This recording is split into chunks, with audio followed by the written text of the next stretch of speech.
Imagine waking up in the middle of the night inside a tent in temperatures below -30 degrees. Instead of using the entrance, you cut your way out from the inside with a knife. You leave your boots behind. Your jackets stay in the tent. Then you run into complete darkness barefoot into snow that could kill you in minutes. That's exactly what happened to 9 experienced hikers in the Ural Mountains of Soviet Russia. None of them survived. And more than 60 years later, no one can say with absolute certainty why. It began on January 23, 1959. A group of 10 students and graduates from the Ural Polytechnic Institute set out on a skiing expedition led by Igor Dyatlov, an experienced outdoorsman who had organized similar trips before. Their goal was to reach Ototen Mountain, a demanding but achievable route for a group with their level of experience, one that would earn them a top hiking certification if completed successfully. Every member of the team had winter hiking credentials, and several had already completed multiple wilderness expeditions together. So this wasn't a group of amateurs wandering into conditions they didn't understand. They knew how to build a fire in the cold, how to ration supplies, how to read the terrain. One member, Yuri Yudin, turned back early due to illness, a decision that, without him knowing it at the time, would end up saving his life. By February 1st, the remaining 9 hikers had made their way to the slope of Kholatsyakhl, a mountain whose name in the local Mansi language is often translated as Mountain of the Dead. The name comes from local folklore tied to an earlier tragedy in the region, not from any belief that the mountain itself was haunted or cursed. Still, for a story that would come to be told and retold for decades, the name did nothing to soften the mood. That evening, the wind picked up violently, and temperatures dropped to somewhere between -25 and -30 degrees Celsius. It would turn out to be the last night any of them were seen alive. Weeks passed before search teams located the abandoned campsite, and what they found immediately raised questions nobody could answer. The tent had been cut open from the inside, not torn, not damaged by wind or weather, but deliberately sliced through with a blade in more than one place, in a way that suggested whoever did it was trying to get out as fast as physically possible rather than searching for a way to repair a problem. Inside, nearly all of their boots were still there, lined up or scattered exactly as they'd have been, left by people who had every intention of putting them back on before stepping outside. Their heavy winter coats, the only real protection against conditions that could kill an exposed person in under an hour, had been left behind entirely. Food supplies sat untouched. Everything a group would need to survive that mountain overnight had simply been abandoned in place, as though whatever drove them out mattered more than anything they could have grabbed on their way. Footprints in the snow told part of the story, though not nearly enough of it. The tracks showed all 9 hikers walking away from the tent toward the tree line roughly a mile below. Some of them in socks, some of them completely barefoot, in temperatures that should have made every step unbearable within minutes. There was no sign of a struggle at the tent itself, no sign that anyone had forced them out. Whatever made them leave, they left in a hurry, without argument, without turning back for supplies that could have kept them alive. The first 2 bodies were found beneath a large cedar tree at the edge of the forest, dressed only in thin clothing, entirely inadequate for the cold. Nearby, investigators found the remains of a small fire, along with broken branches from the cedar high above, suggesting someone had climbed it, likely trying to see the tent or gauge how far they'd come from it in the dark. 3 more bodies were discovered along a path leading back in the direction of the camp, positioned as though they had been attempting to return when they died, close enough to have almost made it. But not quite. The final 4 bodies weren't recovered until months later, buried under meters of snow in a ravine further down the slope, hidden well enough that the spring thaw was needed before searchers could locate them at all. Their injuries were severe, including broken ribs and skull fractures consistent with an enormous amount of force, the kind investigators compared to what you'd expect from a serious car accident rather than a fall or an animal encounter. What made this detail so unsettling to investigators at the time was that these injuries showed no matching external wounds, no bruising or trauma on the surface that would typically accompany that level of internal damage. One of the bodies was also missing its tongue, a detail that fueled decades of speculation. Though modern forensic review attributes it most likely to natural decomposition and the activity of scavenging animals in the months the body spent exposed in that ravine, rather than anything done to her while she was alive. The Soviet investigation at the time found no evidence of murder, no evidence of an animal attack, no evidence that the hikers had fought each other or fought off an intruder of any kind. With no clear explanation to offer, and mounting pressure to close a case that was becoming increasingly difficult to explain through normal means, officials closed the file with a simple, almost dismissive conclusion, stating only that the hikers had died as the result of what was translated as a compelling natural force, a phrase that explained absolutely nothing about what that force actually was. For decades afterward, the case sat largely unexplained, generating theory after theory, each one trying to account for details that never quite fit together cleanly.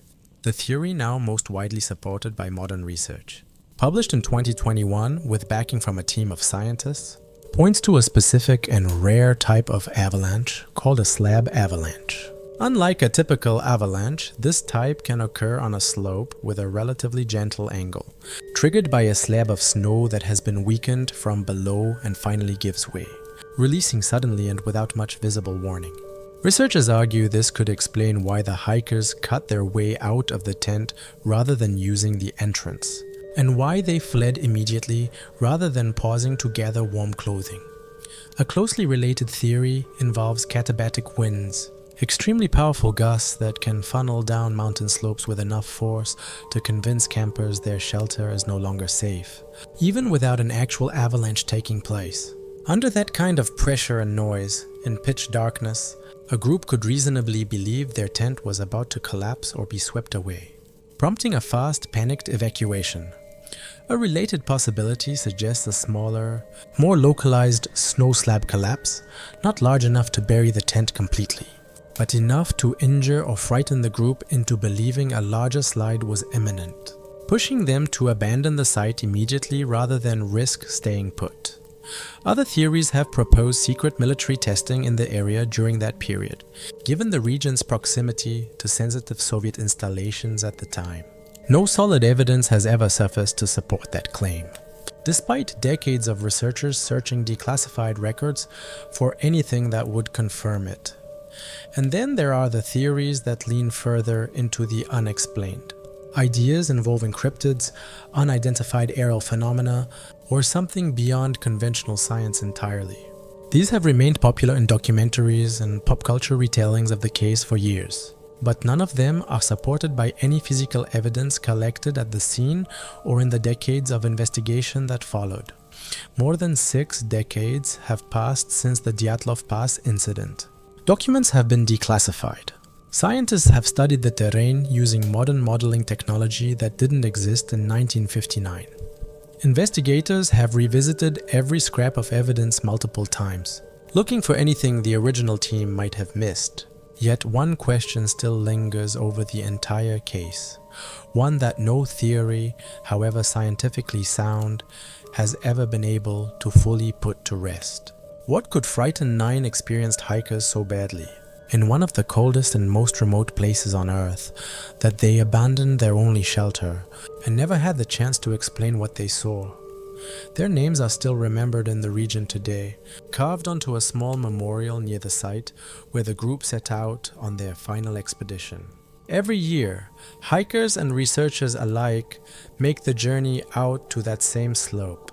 Some out of scientific curiosity, others simply drawn to a mystery that has outlived nearly everyone who first investigated it. Whatever it was that sent 9 people running barefoot into the snow that February night, it left behind a case that refuses, even now, to be fully closed.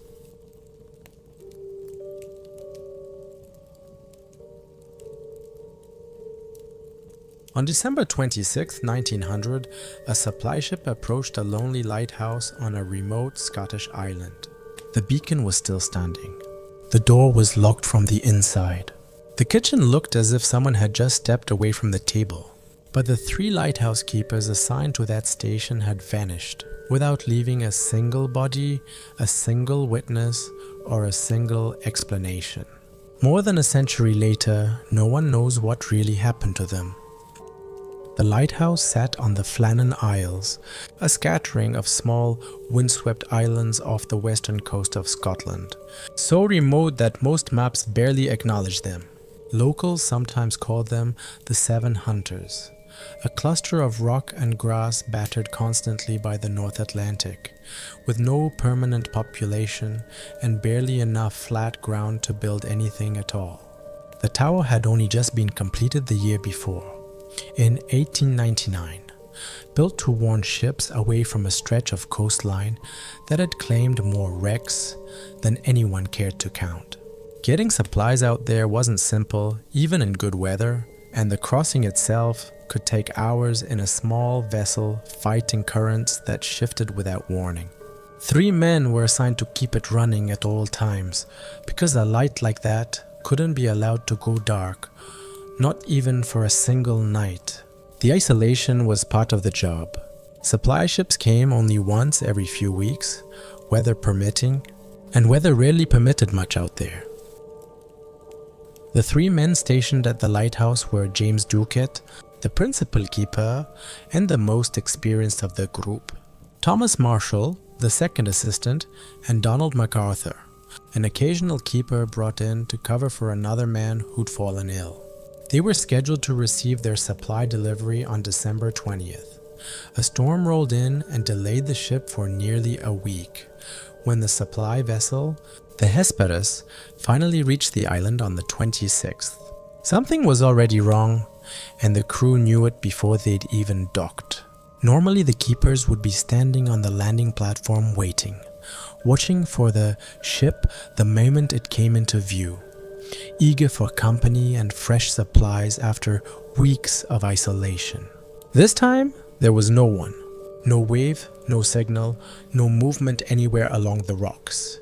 The captain scanned the cliffs through his glass and saw nothing but the tower standing exactly where it always had, silent against the grey sky.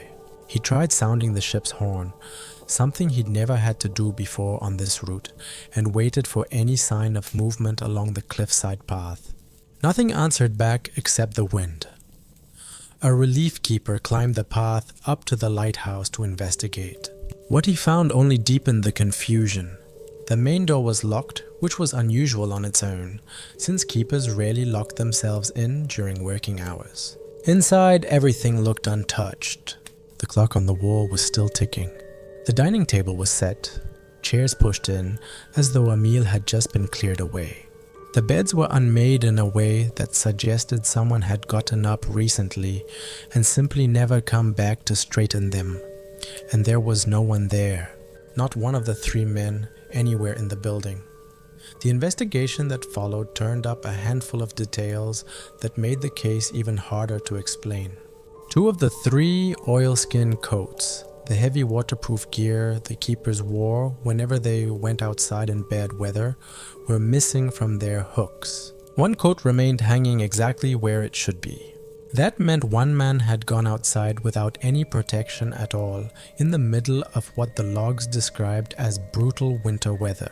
Nobody could explain why a keeper, especially an experienced one like Duquette, would step outside into a storm without his coat. It went against everything they were trained to do. What made the case famous, more than anything else, was the Lighthouse logbook. In the days leading up to their disappearance, the entries described a storm unlike anything the men had documented before. Thomas Marshall wrote that he had never in his life seen wind like it. Donald MacArthur, A man known for being tough, blunt, and formerly a sailor who'd weathered plenty of rough seas himself, was recorded as having been in tears. For a man like that to break down enough that it was written into an official log says something about just how bad conditions had gotten out there. Then, the final entry, short, almost calm compared to everything before it. Storm ended. Sea calm. God is over all. After that line there is nothing. No more entries. No more words from any of the three men. The log simply stops mid-story, as if whoever wrote it fully intended to keep writing the next day and never got the chance. When investigators went through the property afterward, they found no signs of a struggle anywhere in the lighthouse. No blood, no damaged furniture. No indication that the men had fought each other or fought off an intruder. There were no bodies, not in the tower, not on the rocks, not washed up along the shore in the weeks that followed. There was no boat missing either, which ruled out the simplest explanation, that the three of them had simply rowed away and been lost at sea in a separate vessel. There was no sign of theft, no missing valuables, nothing suggesting anyone else had been on that island at all. 3 men. Gone. No trace of where or how or why.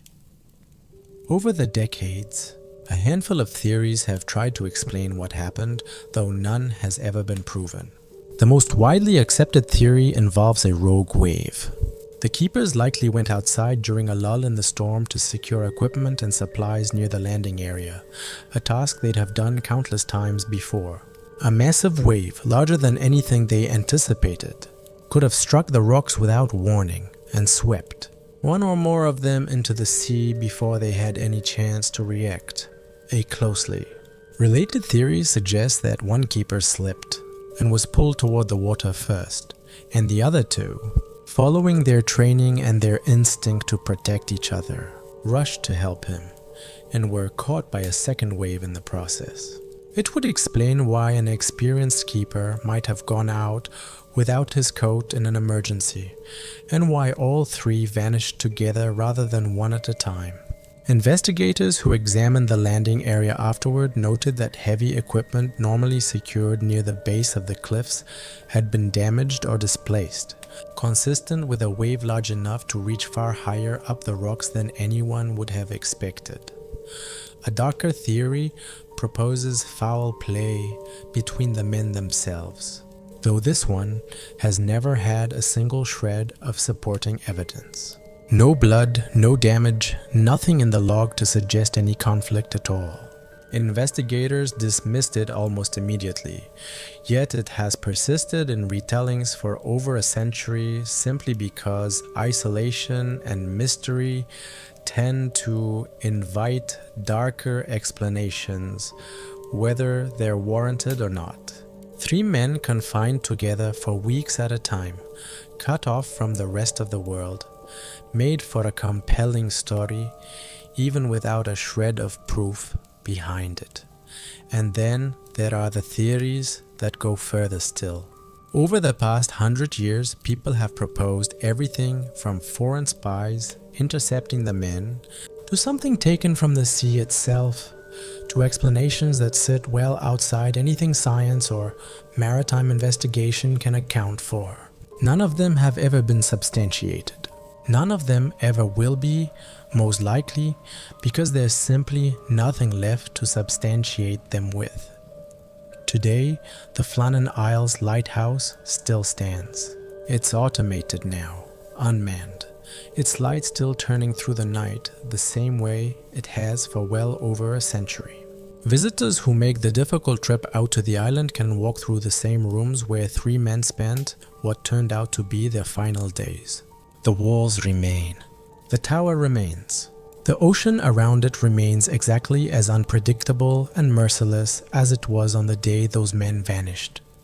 But James Duquette, Thomas Marshall, and Donald MacArthur never came home. Whether the sea simply took them in a single violent instant, or whether something else entirely happened on that island in the last hours of December 1900. No investigation before or since has ever been able to say for certain. Their disappearance remains one of the greatest unsolved maritime mysteries ever recorded.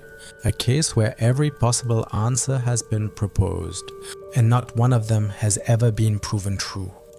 For over a century, sailors passing that stretch of coast have told their own versions of the story. Some sticking closely to the official record, others adding details that were never in any report at all. Books have been written about it, films have reimagined it, and still, every serious investigation into the Flannan Isles disappearance arrives at the same conclusion. The original inquiry reached back in 1900. There simply isn't enough evidence to say definitively what happened in those final hours. Only that 3 men who should have been safe inside a locked lighthouse were gone, and nothing they left behind ever explained why.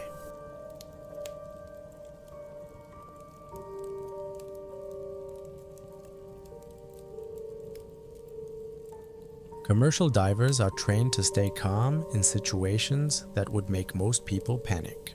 They spend their careers working hundreds of feet below the surface, surrounded by total darkness, with nothing but a voice on the radio connecting them to the world above. It's a job that requires a specific kind of nerve, the ability to function normally in conditions the human body was never designed for. But one experienced diver finished a routine inspection, climbed back onto the platform, and quit the job on the spot. He never gave a full explanation. The only thing he ever said about it was this: "Don't ever ask me to go back down there." The job itself was supposed to be unremarkable. It was a routine inspection on an underwater oil pipeline in the North Sea, at a depth of roughly 90 to 120 meters. The kind of assignment this particular diver had completed dozens of times before without incident. He'd been doing commercial saturation diving for over a decade by that point.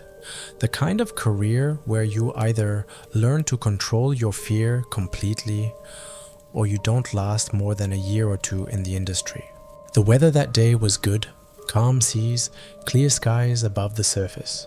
The support team on the platform was experienced. The same crew he'd worked with for years, people who knew his habits and his voice well enough to catch the smallest change in his tone over the radio. Every system, every piece of equipment, every safety check came back normal before he ever went into the water. There was nothing about that morning that suggested it would be any different from any other dive in his career. As he descended, the light began to fade the way it always does at that depth, the surface world dissolving into a deep blue that eventually gave way to total black. Visibility dropped to just a few meters in every direction, close enough that he could only really see what was directly in front of his mask. The only sound in his helmet was his own breathing, amplified and steady, and the occasional check-in from his supervisor topside, watching his vitals and depth readings from the platform above. At that depth, the pressure alone is enough to make most people's chest feel tight, even when everything is working exactly as it should. And every diver learns early on to separate what their body is telling them from what's actually happening around them. "Status?" the supervisor asked over the radio. "Everything looks normal," the diver replied. He continued along the pipeline, running his hands and lights over the surface, checking for corrosion, cracks, anything that would flag the section for maintenance. That's when he noticed something that didn't fit the pattern of a routine inspection. Long, deep gouges scored into the metal running for meters along the pipe's surface. He'd seen anchor damage before, and this wasn't that. He'd seen storm damage and equipment strikes, and this wasn't that either. The marks looked less like an impact and more like something enormous had been dragged across the metal, slow and deliberate, leaving furrows too consistent to be random. He ran his glove along one of the grooves and found it deep enough to fit 2 fingers, cut clean through years of marine growth that should have taken far longer to wear away. He radioed up what he was seeing. The supervisor told him to keep moving, document it, and continue the inspection as planned. There was no reason yet to think anything was wrong beyond an unusual piece of damage that engineering could review later from the footage. A few minutes after that, the radio started filling with static, faint bursts cutting through the normal channel of his own breathing and the supervisor's voice. He assumed it was interference, the kind of signal degradation that happens sometimes at that depth. Then, underneath the static, he heard something that made him stop moving entirely. Another sound of breathing, distinct from his own, coming through the same channel. He was the only diver in the water. The supervisor heard it too, cutting in over the radio immediately. "Did someone join you? Another diver? A support team member? Anyone?" "No," he said. "Just me." For a moment, nobody on either end said anything. The second breathing sound continued, faint and irregular, not matching the rhythm of his own respirator at all. It didn't sound panicked. It sounded steady, almost patient, the way something breathes when it isn't in any hurry. He swept his helmet light across the water in front of him, and at the very edge of where the beam faded into darkness, something moved. It wasn't fast. It wasn't the quick, darting motion of a fish reacting to light, and it was far too large to be any fish he'd ever encountered at that depth. It moved with a slow, deliberate weight to it, the kind of motion something makes when it isn't afraid of being seen. He tried to bring his light directly onto it, adjusting his angle, and every time he did, whatever it was stayed just at the edge of the beam, never fully stepping into the light, never giving him a clear look at any actual shape. That was when the supervisor gave the order to abort the dive and surface immediately. The diver began turning to head back toward the ascent line, and that's when his umbilical cable, the line supplying his air, communication, and power from the surface, suddenly went taut. It happened all at once, like the cable had caught on something below him, or, and this was the thought he couldn't shake afterward, like something had taken hold of it and pulled. For almost a full minute, communication on the surface became chaos. The supervisor was shouting instructions. The surface crew was preparing emergency protocols, and through all of it, the diver's breathing over the radio grew faster and more ragged. The sound of a trained professional losing the composure his job depended on. Nobody on the platform could see anything below the surface. All they had was his breathing, and the tension reading on the cable that refused to release. One of the crew members later said the tension gauge climbed higher than anything they'd seen from a simple snag, closer to what you'd expect if the line had caught on something with actual weight and resistance behind it, something pulling back rather than just holding still. Then, just as suddenly as it had gone tight, the cable went slack again on its own. He made it to the surface without any physical injury. No cuts, no equipment damage beyond what would be expected from a dive that had gone sideways. Physically, by every measure the medical team could check, he was fine. But he never wanted to talk about what he'd actually seen down there. Not to his crew, not to the company's incident investigators, not to anyone who asked in the years afterward. About a week later, the company sent a remotely operated vehicle down to the same section of pipeline to complete a full survey. The ROV found nothing unusual. No large marine life in the area, no further damage beyond what had already been documented, nothing that could account for the gouges in the metal or the second breathing sound that had come through a channel with only one diver connected to it. The footage from the ROV showed the pipeline exactly as it should look, after routine wear, calm water, ordinary visibility. Nothing lurking at the edge of the frame the way the diver had described. What the company could never fully explain was that the audio recording from that dive, standard practice for every commercial diving operation and normally archived without exception, was missing from their records when investigators went looking for it afterward.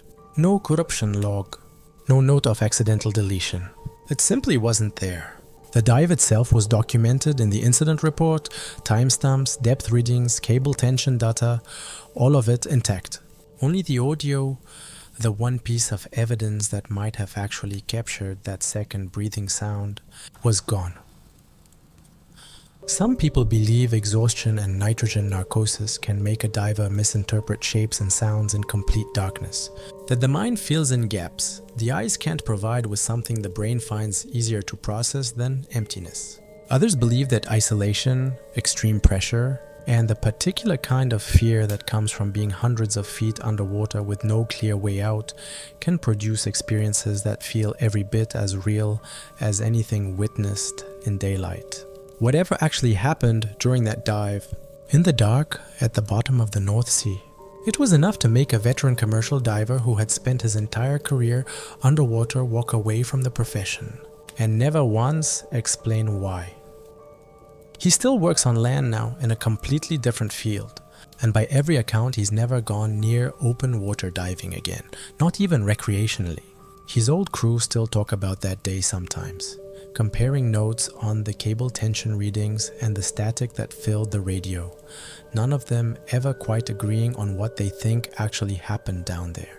The only person who truly knows is the one person who has never been willing to say.